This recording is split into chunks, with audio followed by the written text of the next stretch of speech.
Vous connaissez l'histoire. Un ange a ordonné à Abraham de sacrifier son fils.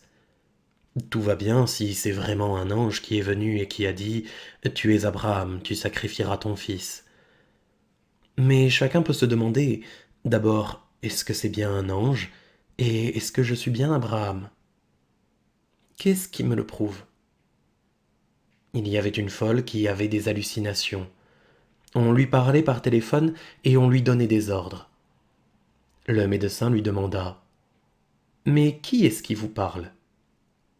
Elle répondit « Il dit que c'est Dieu. » Et qu'est-ce qui lui prouvait en effet que c'était Dieu? Si un ange vient à moi, qu'est-ce qui prouve que c'est un ange? Et si j'entends des voix, qu'est-ce qui prouve qu'elles viennent du ciel et non de l'enfer ou d'un subconscient ou d'un état pathologique? Qui prouve qu'elles s'adressent à moi?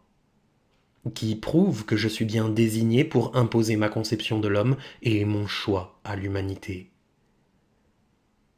Je ne trouverai jamais aucune preuve, aucun signe pour m'en convaincre.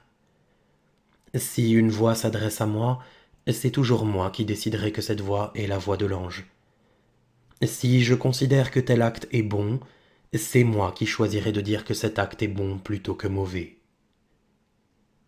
Rien ne me désigne pour être Abraham, et pourtant je suis obligé à chaque instant de faire des actes exemplaires. Tout se passe comme si, pour tout homme, toute l'humanité avait les yeux fixés sur ce qu'il fait et se régler sur ce qu'il fait. Et chaque homme doit se dire « Suis-je bien celui qui a le droit d'agir de telle sorte que l'humanité se règle sur mes actes ?» Et s'il ne se dit pas cela, c'est qu'il se masque l'angoisse. Il ne s'agit pas là d'une angoisse qui conduirait au quiétisme, à l'inaction. Il s'agit d'une angoisse simple que tous ceux qui ont eu des responsabilités connaissent. Lorsque, par exemple, un chef militaire prend la responsabilité d'une attaque et envoie un certain nombre d'hommes à la mort, il choisit de le faire, et au fond, il choisit seul. Sans doute il y a des ordres qui viennent d'en haut, mais ils sont trop larges, et une interprétation s'impose qui vient de lui. Et de cette interprétation dépend la vie de 10 ou 14 ou 20 hommes. Il ne peut pas ne pas avoir dans la décision qu'il prend une certaine angoisse. Tous les chefs connaissent cette angoisse. Cela ne les empêche pas d'agir, au contraire, c'est la condition même de leur action. Car cela suppose qu'ils envisagent une pluralité de possibilités, et lorsqu'ils en choisissent une, ils se rendent compte qu'elle n'a de valeur que parce qu'elle est choisie. Et cette sorte d'angoisse, qui est celle que décrit l'existentialisme, nous verrons qu'elle s'explique en outre par une responsabilité directe vis-à-vis des autres hommes qu'elle engage. Elle n'est pas un rideau qui nous séparerait de l'action, mais elle fait partie de l'action même.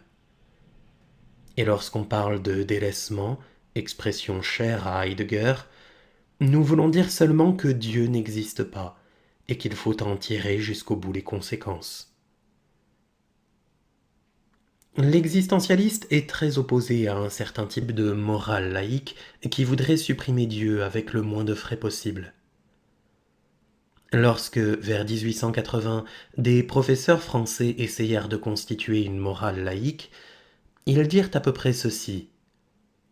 Dieu est une hypothèse inutile et coûteuse, nous la supprimons, mais il est nécessaire cependant pour qu'il y ait une morale, une société, un monde policé, que certaines valeurs soient prises au sérieux et considérées comme existantes a priori. Il faut qu'il soit obligatoire a priori d'être honnête, de ne pas mentir, de ne pas battre sa femme, de faire des enfants, etc., etc. Nous allons donc faire un petit travail qui permettra de montrer que ces valeurs existent tout de même, inscrites dans un ciel intelligible, bien que par ailleurs, Dieu n'existe pas. Autrement dit, et c'est, je crois, la tendance de tout ce qu'on appelle en France le radicalisme, rien ne sera changé si Dieu n'existe pas. Nous retrouverons les mêmes normes d'honnêteté, de progrès, d'humanisme, et nous aurons fait de Dieu une hypothèse périmée qui mourra tranquillement et d'elle-même.